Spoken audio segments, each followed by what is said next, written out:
Welcome to the M&A Unplugged podcast. Our mission is to help you be better prepared for your business acquisition or sale. Being prepared will ensure you maximize returns and minimize risks. This is M&A Unplugged with your host, Domenic Rinaldi. Welcome back. I'm Domenic Rinaldi, host of the M&A Unplugged podcast. What do private equity firms look for in target companies? How do private equity firms approach value and risk assessment? How are private equity firms changing their approach during this COVID-19 pandemic? My guests today, Andy Waltman and Ben Mimmack from Baymark Partners, a lower middle market private equity firm, talk about how their firm is approaching acquisitions. As a business owner, understanding what a buyer is looking for in a deal is great knowledge to have as you position your company for a future sale.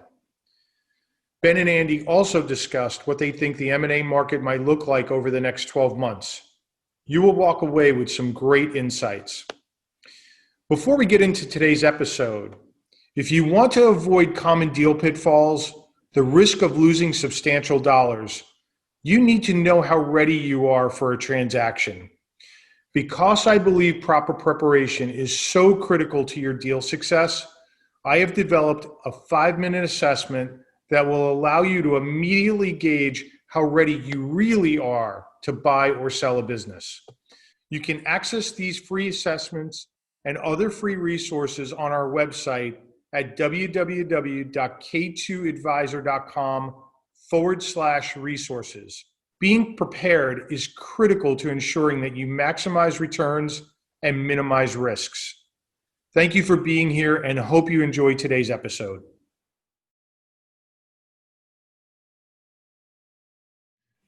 Ben and Andy, welcome to M&A Unplugged. So nice to have you here. Thanks, Dominic. Thanks for having us. Yeah, my pleasure. So for the M&A Unplugged audience, could you both give us just a quick backgrounder on yourselves, and then maybe one of you take doing a high level on Baymark so everybody understands what you do? Sure. I'll start with my background because Ben will probably give a little bit more on the Baymark history. So I'm Andy Waltman. I'm a director at Baymark. I've been here for 5 years. I originally came from the world of accounting. I started at PricewaterhouseCoopers about 11 years ago. I was there for 2 years. I left there and I joined a great oil and gas private equity firm, Energy Spectrum. I was in their financial reporting group. They had about $2.5 billion of assets under management. I was there for 5 years. After my time there, or during my time there, I got my MBA at SMU. And I kind of wanted to look at some opportunities outside of the energy world. And so that's when I joined Baymark again about 4.5 years ago. And I've been here ever since. Awesome. Okay, yeah. So I have been at Baymark for almost a year now. I joined in November of last year. My background, I grew up in the UK. I have a kind of legal and banking background, and I came over to the US in 2010 to do my MBA also at SMU. We're pretty much an all SMU shop here. I started working for American Airlines after my MBA. I did various finance roles, as well as several years in corporate investor relations at American Airlines. But I interned here at Baymark during my MBA, and last year, the founders here, David and Tony, reached out and said, would you be interested in working in investor relations for us? And with the background I had, knowing them and knowing, the interesting work they do here at Baymark, I jumped at the chance and came over, as I said, in November of last year. Baymark Partners is a little unusual for a private equity firm, I guess. We don't have a fund. We were started about a little over 10 years ago, and we've done 21 acquisitions in that time. We currently have 6 companies in our portfolio as standalone companies. And we are, I guess, slightly different compared to most private equity firms in that we are really looking to grow our companies, give them the tools to transform themselves into very, very professional enterprises. In many cases, the companies we look at, we're the first outside money, outside financing that they've they've ever received. And so a lot of what we do is geared towards professionalizing those companies and giving them the ability to take advantage of the opportunities they have. We are fairly agnostic in terms of industries we look at. We don't do brick and mortar retail, real estate, hospitality, or anything like that, but we'll take a look at almost anything else. Areas where we really are interested are healthcare, IT services, business services, light manufacturing, things like that. We have examples of most of those in our portfolio right now. We're a lower middle market firm, so we look at companies generally with EBITDA between $2 and $10 million. And in terms of what we like, I'm sure we'll get into this more later in the podcast, but we like pretty much what everyone else likes: established recurring revenue streams, some form of moat or competitive advantage, and diversified customer base, that sort of thing. So. Awesome. Well, thank you for that overview. And you got out of the transportation industry just in time, huh, Ben? That's right. All my ex-colleagues are a little jealous. They said, they feel like I had some sort of insider knowledge about the COVID virus. Pandemic, huh? It was just coincidence. Boy, that is one industry that is going to go through a lot of changes. Absolutely. Going to be interesting to see what happens as that unfolds and whether or not we bail out the airlines and keep them afloat. That's another topic for another day. Yeah, we'll have to do another podcast. Yeah. So, guys, let's just a few more questions about Baymark. So, you don't have a fund. Was that a conscious decision to not raise money, or how did you decide that you weren't going to raise funds and just go out into the market and be a regular search fund? So, I think for David and Tony, they like the flexibility that not having a fund gives you. There are a number of fairly well-known disadvantages for investors. The fund structure gives you, and the fact that in many cases with the time horizon imposed on you by having a fund, that can lead to some, say, suboptimal acquisition decisions as the deployment date comes closer. The way we structure our deals right now is we find a company we like, we arrange financing on a deal-by-deal basis, and for our investors, they get to look at the company, they get a full analysis produced by Baymark, they get full financial modeling, and they get to make an investment decision on a deal-by-deal basis. And so I think for us and for our investors, it gives us a lot of flexibility on which companies we buy, when we buy them, and also how long we are invested in the company. There's no requirement on us to sell a company before it's the best time to sell it. We can hold a company for as long or as short as we feel like we need to. So I think for our founders and for Baymark, the flexibility is something that we really value. Yeah. And so look, having been an intermediary for many years, I've had the opportunity to work with companies who have funds and those who don't, and they're not all created equal. And I think sellers are too quick to dismiss folks that don't have a committed fund. What would you say to owners out there that are reticent to show their businesses to folks who don't have a fund?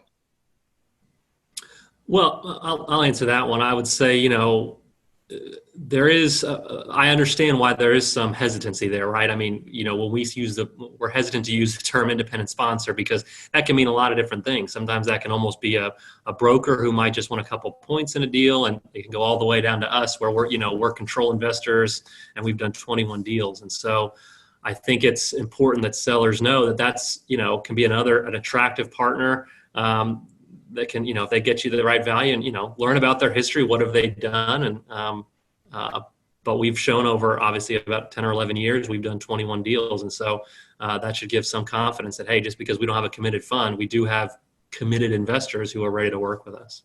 Yeah. And I think that's a great point, is not all independent sponsors are created equal, right? I mean, you do have a bunch of folks out there that are searching for deals and hoping to find a home, and they don't have investors behind them.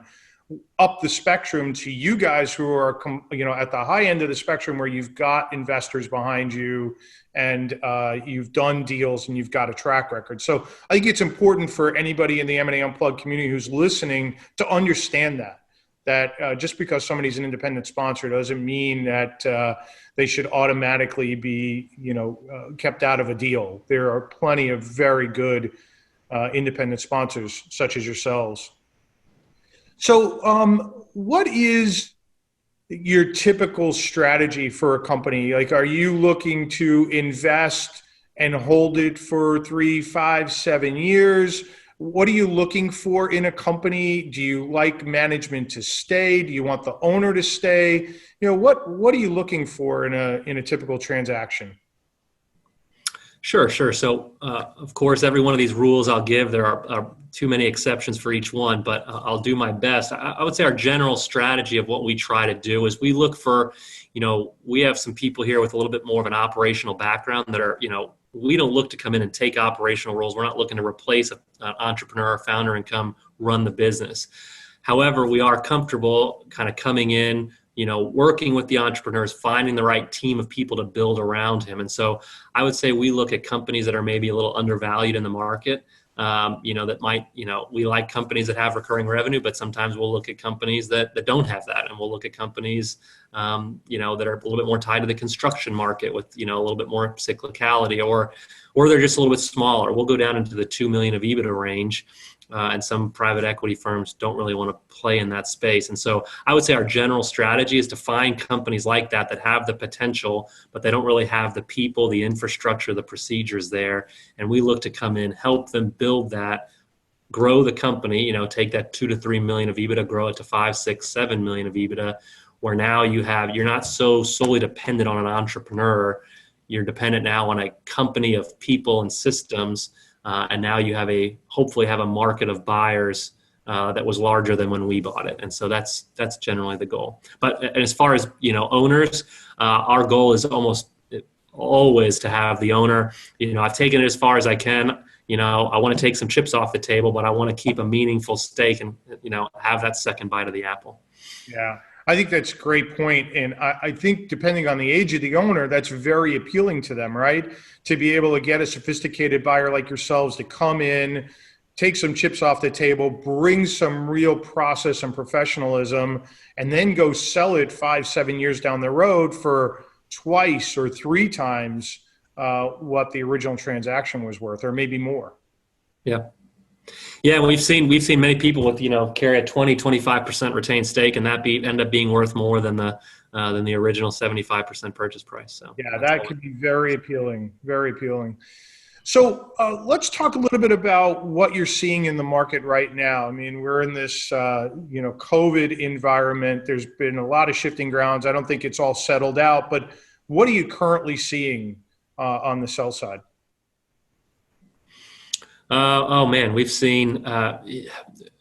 definitely seen a wide range of things. I would say for a while there, a lot of firms like ourselves were very focused on our current portfolio, going through the PPP loan process, and obviously just weathering that storm. You can be as prepared as you want. You can have cash flow statements, be on top of everything, and but when something like that hits, there's always a little bit of a rush to try to put a Band-Aid on as quick as you can. And so, that was really the focus, but we have been fortunate during this time. We've been able to exit a company successfully, which was good.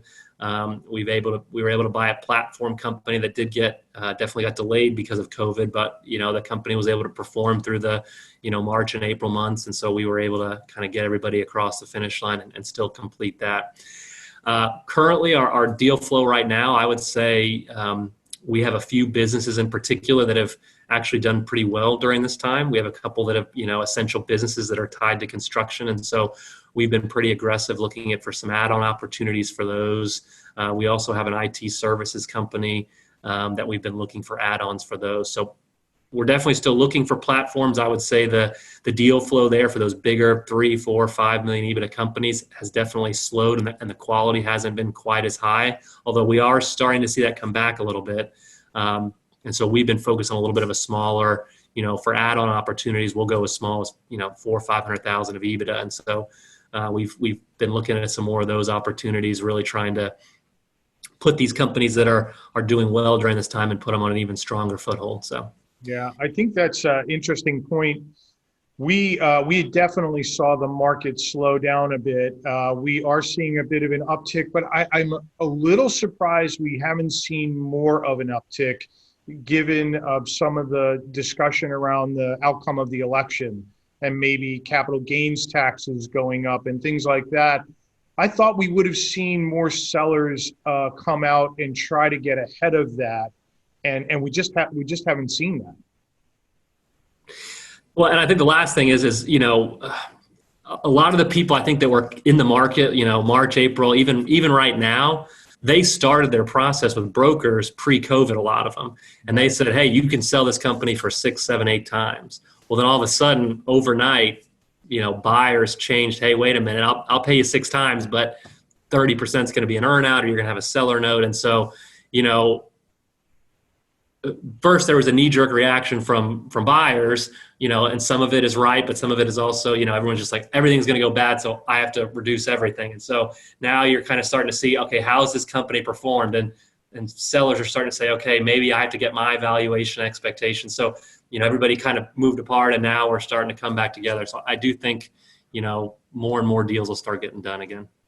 Well, I think people go ahead, Ben. I was just going to say, I think people are struggling with valuations, because not only do you have, for many companies, a big hole in the earnings from COVID shutdown, but also people are struggling with what the new normal is going to look like. And so projecting earnings into the future, I think, for a lot of firms is difficult, and therefore the conversation about valuation, as Andy said, there's a lot more. Private equity firms are probably going to put a lot more earnouts and seller notes and sort of variable compensation, variable acquisition value into deals, and that, I think that's difficult for a lot of people. Yeah, I want to come back and I want to talk about that a bit, but before we do, I'm curious, your exit. I'd like to learn a little bit more about that. It's been intriguing to us to see that our buyer activity is higher at this point in time than it was the same period last year. And we've been sharing that data with our prospective sell-side clients. Still not enough to move the needle for some of those folks. I don't know if they don't believe us, or they just can't get over what's happening in the environment, or they don't want to walk away from a business that's generating significant cash flows with all the uncertainty about what's going to happen going forward. But we've been completely shocked at the level of buyer activity on our deals. So your exit, did you experience that same thing? Did you see a good number of buyers coming after that deal? So we were, I guess, at the point when the pandemic really started to affect things. We were under LOI. We were exclusive with a single buyer. So we had, somewhere between 7 and 10 buyers who had made offers. And at that point, we had already chosen our buyer. So we had already kind of gone through that stage. But I can't speak to that. But I will say what I said, a lot of sellers will think, okay, well, the private equity firm, they want to do the earnouts and all that. We ate our medicine too. We sold ours. We had an all 100% cash at close deal, and we had to convert some of that. Even though the business, even in those early months, they didn't miss a beat. They were doing great, but we had to, take some of our compensation at the deal and turn it into an earnout. So it's happening to everybody. But it's great, though. You still got the deal done pre-COVID, and you were able to keep that buyer on the line and get it done. So that's great. We had a few of those as well, and we lost some. We had 8 deals under diligence going, before COVID. 4 survived and 4 didn't. And the ones who didn't, those businesses just imploded. I mean, they almost went away. We had one that lost probably 95% of their revenues, almost overnight. And they had a great deal on the table. I mean, it was an awesome opportunity for the owner to walk away and retire. And so cautionary tale there about timing, right? Uh, can't predict something like that. No, you that breaks my heart. I mean, I've never done it. I've never built a business like that from scratch, but I've worked with so many people. I mean, I know when those people are ready to have that sale and they put so much into that sale too. And that's very unfortunate. Yeah, it is. And it happened a lot out there. So let's talk a little bit about now, knowing what we do know, how are you approaching diligence? What's changed for you internally, if anything at all, around how you're approaching diligence? Have you added anything to the diligence process that you didn't have before? Just talk a little bit about your approach there. I mean, I don't think so. I mean, obviously we have to do, it's unique by each company, and we have to look at, what did March and April look like? What does it look like since then? I wouldn't say any of our diligence has changed.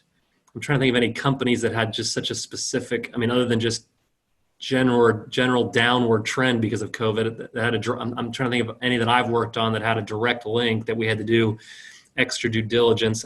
Again, I think we're just trying to evaluate each company on a case-by-case basis, and obviously a lot of these valuations are based on a trailing 12-month EBITDA multiple. And so we're trying to work with companies and again, get creative. It's not always just earnouts, but say, okay, if you have, if you were kind of a 4 or 5 million EBITDA company, and then you had 2 months where you were a 0 EBITDA company, but now you're back to that 4 to 5 million EBITDA, I'm not going to make you sit there with these 2 months just sitting in your, trailing 12 months, kind of dinging your value. Right. If we can get solid footing that, okay, you're back to those old 4 to 5 million levels. Yes. And, you're cruising along and you shouldn't have any more hiccups or, then we're trying to get comfortable and we're trying to get creative where we can say, okay, you've had 3 months where you're back.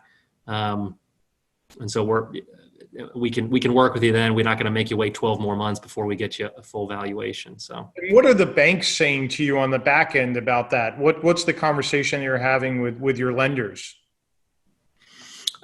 Some lenders, I mean, it's across the board. Some lenders have just turned the spigot off. They're not doing anything no matter, unless, we put in, 1-to-1 equity to debt pretty much, and so, it varies across the spectrum, but most of the ones we're still working with that are still active are kind of taking a similar approach.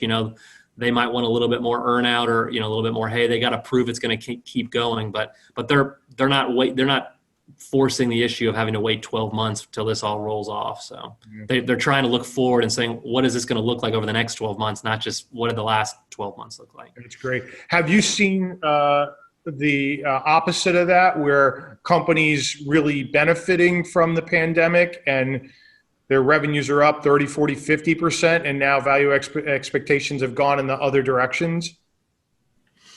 We did have one that was going, that it was tied to kind of home renovation. And so they did get hit pretty hard at the beginning, but then they did take off. Now we ended up losing that one because they did want to kind of see where this was going to play out. So we never really got as far along, but they did see an explosion because everybody started doing every renovation they could while they were at home. And so, they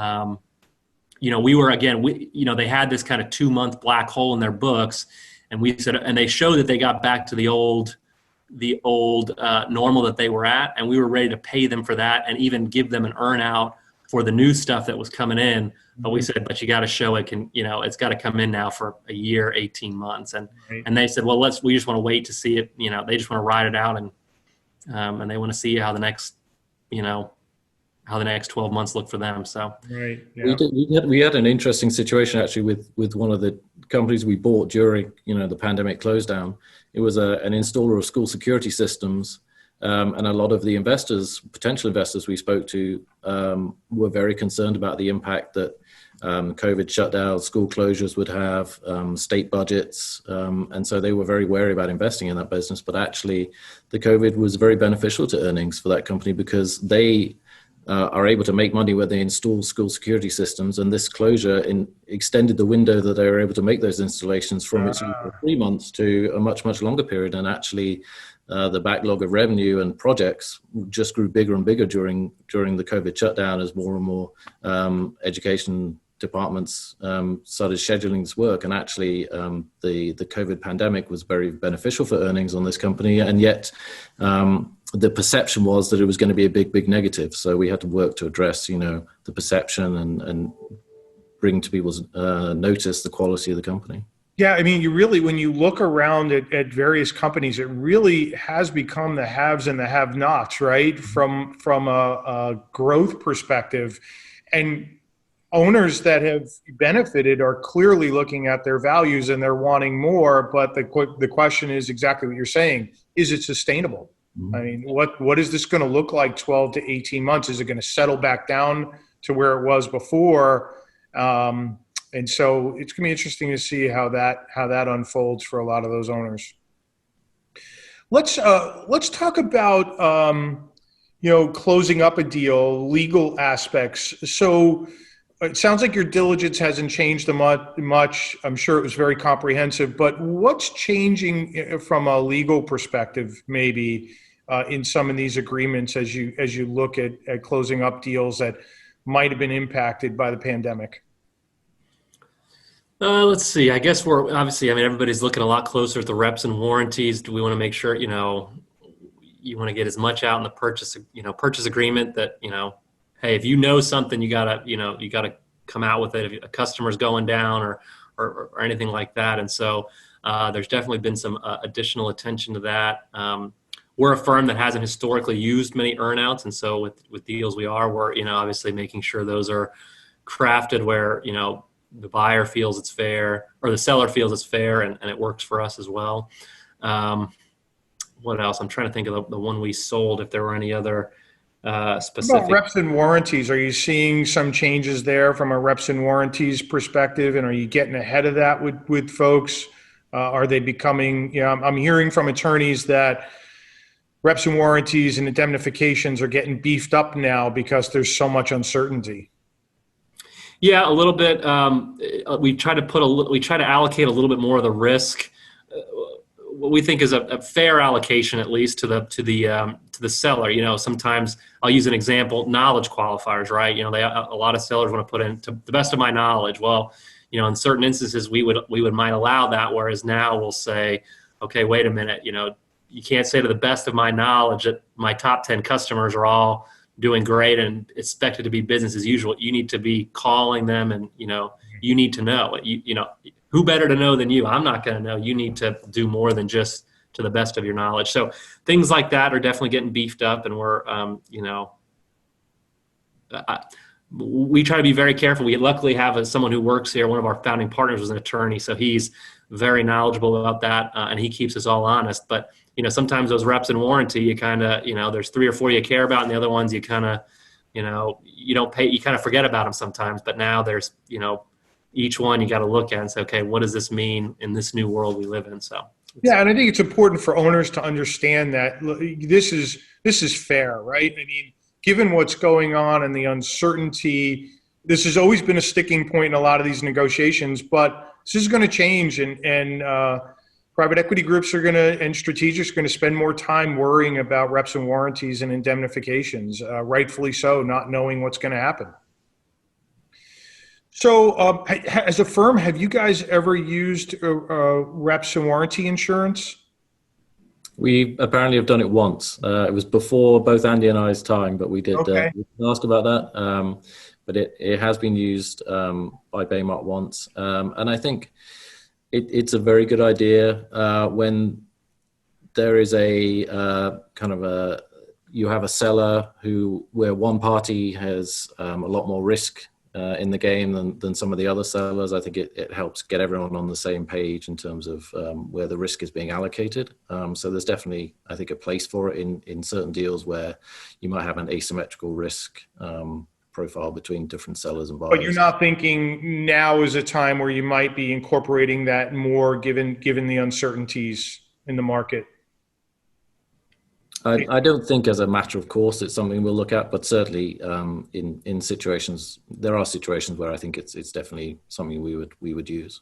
Yeah. Okay. Guys, I'm going to ask you to pull out your crystal balls a little bit. So what do you think happens here in the marketplace? I mean, we're historically low interest rates. Lenders are still out there looking to put capital to work. Lots of buyers, as we've talked about it. What do you think happens in M&A here over the next 12 to 18 months? And what impact might increased taxes have on the M&A market? So, I mean, I think as Andy mentioned earlier, we have definitely seen a lack of very good larger companies that would be suitable for us to buy as portfolio companies, as standalone acquisitions. And I think naturally a lot of people have taken their company off the market because they think they can wait for the COVID impact to pass and then hopefully valuations return to normal, and then maybe they'll put it back on the market. But if COVID continues to be a big impact on the economy, then maybe people start to think, you know what, maybe I will accept a lower valuation on this company because I'm ready to exit. I'm ready to take some chips off the table. And I think gradually over the next few months, you will see some companies returning to market that were previously taken off the market.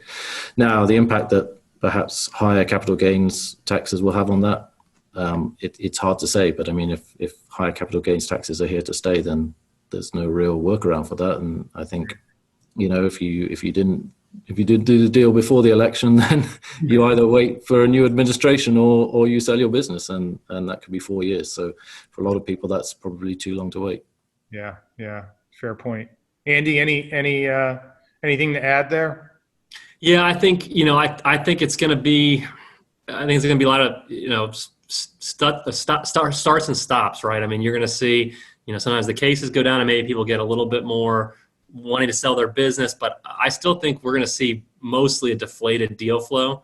But that being said, I don't disagree with you. I think if Biden wins the election, I do see that some people might knee jerk and try to sell quicker and move a little faster in order to try to avoid a potential higher capital gains rate. So I think you're right about that. Yeah. We might see a lot of deal flow in first quarter of 2021 if that's the case. Right. Well, time will tell. 42 days, we'll kind of know what we're looking at, right? Well, I don't know. I think 42 days. I think 5 days maybe is when the election happens, but I'm not going to speculate on what happens. There's so many scenarios. That's a fair point, right? That is a very fair point. Hey guys, it's been a pleasure visiting with you, and really appreciate your time and sharing a little bit about Baymark. And I want to reiterate for owners that are in the M&A Unplugged community that are listening, that independent sponsors come in all shapes and sizes, and Baymark is at the high end of that spectrum when you're looking at independent sponsors. And I think it's important that as an owner you not disregard folks like Baymark, who really could add a lot of value to business. So guys, really appreciate it. If folks wanted to get in touch with you, how could they reach you? So our website is www.baymarkpartners.com. And our email address is I'm Ben at baymarkpartners.com. Andy is Andy at baymarkpartners.com. So we're pretty easy to get hold of. All right. Awesome. Guys, thank you very much. Appreciate you being here. Thanks, Dominic. Thanks, Dominic. Appreciate it. Have a good one. I hope you enjoyed this episode. All of today's information will be available in the show notes. If you enjoy our content, please remember to subscribe and review our podcast. I look forward to seeing you again on the next episode of the M&A Unplugged podcast. And until then, please remember that scaling, acquiring, or selling a business takes time, preparation, and the proper knowledge.